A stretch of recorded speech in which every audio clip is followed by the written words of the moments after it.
they still have some. Oh, sir, if you just want to wait, we're gonna, Welcome to MsMojo, and today we're counting down our picks for the top 10 times Superstore tackled serious issues. I'm a pharmacist. I don't know how to deliver a baby. For this list, we'll be looking at the most significant social issues NBC's Superstore managed to incorporate into its episodes. In case you haven't finished watching the show, look out for spoilers ahead.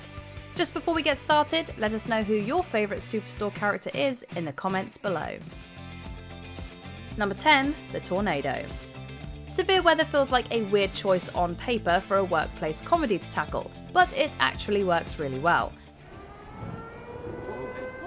What is that? What is going on? It's like a prison escape. no, guys, it's Color Wars. No, it's a tornado warning?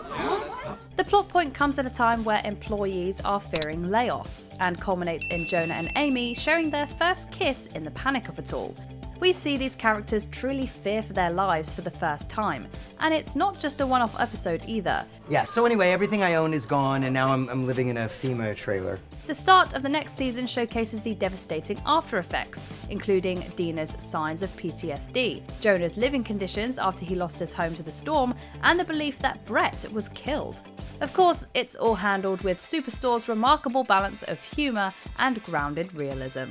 Attention, all customers and employees to the storm shelter. Now, people, let's go! Move, Grandpa! Oh, she's picking that lady up. Number 9, surrogacy. You write me a check and I can have a baby for you in as little as a week. A week? Oh, is that too long? The subject of surrogacy has quite a lot of layers to it to begin with. It often involves surrounding discussions of infertility, the emotional and physical toll of carrying someone else's baby, and in this case, payout. Dina mentions that the $20,000 Glenn's offering to pay is about what she takes home in a year, and goes on about all the things that she could do with the money. That's practically what I take home in a year. I could fix up my house, pay off my credit card bills. I could put my mom away for good with money like that. This particular plot point fleshes out Dina's character significantly, and also does so much to nuance Dina and Glenn's rocky work relationship. We're not sure if it's accurate to say they come out of it as friends, but an emotional bond seems to have formed between them by the end, whether they wanted it or not. I don't understand why Glenn needs the shots if you're the one carrying the baby. If I have to pump myself full of hormones in order to carry his child, it's only fair that he go through the same pain. Number 8, the pandemic. You are essential and the true heroes during this chaotic time. Once many TV shows returned to air after the pandemic halted production, most decided to forego addressing the current events of the time. We all lived through it, and it was such a visceral experience that we were almost happy to see it didn't exist in the universe of so many of our favourite shows. Damn right. You got that right. No, Glenn, 6 feet. For Superstore, however, it would have been a missed opportunity not to delve into it. We were already dealing with Amy leaving by the end of Season 5, so when Season 6 kicked off with some familiar March of 2020 rhetoric, we knew we were in for a ride. It was an impactful retelling of the sheer relatability, distress, and sometimes lunacy of it all, not to mention a stirring look at just what essential workers endured. Great, we've got this under control. Oh, yeah, totally. I mean, and this is just temporary, so. Totally. I mean, couple weeks, we'll be back to normal. Number 7, gun control. Gun ownership and gun control, while sometimes controversial, is an important topic of discussion. Superstore tackled it by presenting different sides and people with all sorts of views.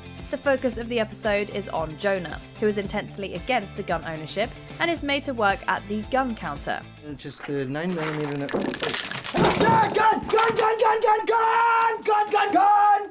He's profusely uncomfortable at first, until he realises he has the prerogative to deny selling to anyone he might deem as a cause for concern. As you might guess, Jonah deems everyone who walks up to the counter as a cause for concern. I just got laid off. Oh, I'm so sorry to hear that. Yeah, I'm pretty upset about it. How upset are you? This episode also tackled contraception through the eyes of Glenn, whose religious practices put him against methods of birth control. Both topics, while typically heavy, were handled with grace and comedy gold. Do you want to see some pictures of my kids? No, gross. I hate kids. Wait till you see how cute they are. Children are such a gift. Number 6, wages. it is frequently mentioned that the pay working at Cloud9 is less than desirable. 52 weeks times 30 hours a week times minimum wage, 86 bucks an hour. No. Minimum wage is $8.60 an hour. Even as assistant manager, Dina mentions taking home around $20,000 annually. In the season 4 episode Salary, after Amy's just been promoted to store manager, we learn about how vast the pay gap is between floor workers and management. Do you know how expensive diapers are? Yeah, I do actually. I also have a baby. Well, you also make $109,000 a year, so you're not exactly in the same boat. Not only is Amy's salary light years away from the $8.60 minimum wage, she also has a number of perks that come along with her promotion, including a company car, which is a Lexus, by the way. Meanwhile, a few episodes later, corporate announces that they want to cut employee hours. Also, lastly, corporate is asking us to cut back on some hours, so maybe check the schedule. Okay, have a nice day. Whoa, what? This isn't to say that Amy doesn't deserve her salary, but that poor compensation and an egregious pay gap are issues that need addressing. Number 5, healthcare. Jonah, that's amazing. Right? You just did it. You solved healthcare. Not only are the wages not livable, but the benefits at Cloud9 are practically non-existent. Second-rate healthcare is a major source of distress for employees, who have to take care of their own ailments virtually on their own, in a healthcare system that doesn't provide particularly affordable treatment. I've had a cavity for over a year. I just put a little candle wax in there to hold me over until I win the lottery. That's horrifying. It's not so bad once the nerve is dead. Jonah, later aided by Amy, ambitiously works to put together a Cloud9 health fund, which pretty much turns into a pyramid scheme. Things get overly convoluted, just like much of the real-world healthcare systems out there, and viewers get a sense of just how difficult the issue is to resolve. Okay, guys, I know it's not perfect. What's going on? Feeling a sense. It's complicated. Number 4, Parental Benefits. A stellar marker of season 1 was Cheyenne's pregnancy and her going into labour right there in the store. She having her baby? Yeah, I think so. It tugs at the heart to hear her say that she'll be in the next day because she needs the money, after just having a whole baby. Glenn has to suspend Cheyenne with pay in order to give her some semblance of maternity leave, but is swiftly fired for his actions. You're suspended for 4 weeks with pay. The issue is brought up again in season 4 when it's Amy's turn to give birth and she's asked to return to work only 2 days later. We see exactly the toll it takes on her. You okay? Yeah, I'm not trying to flatter you or anything, but you look like the homeless lady who sleeps next to the loading dock. I've never been so tired. The disdain this culture has for working mothers, as Jonah puts it, is vital to bring to light, and Superstore does it outstandingly. Number 3, racism in the workplace. Racism. You hear a lot about it, but what is it, really? Discrimination isn't a comfortable topic, and Superstore does right by leaning into the discomfort of it all. In the episode Hair Care Products, necessary conversations are had after Dina announces that black hair care products will no longer be locked up. We are here to right an injustice. Effective immediately, Cloud9 will no longer keep black hair care products in locked cases. Garrett points out that this small action doesn't mean racism in the store is magically gone.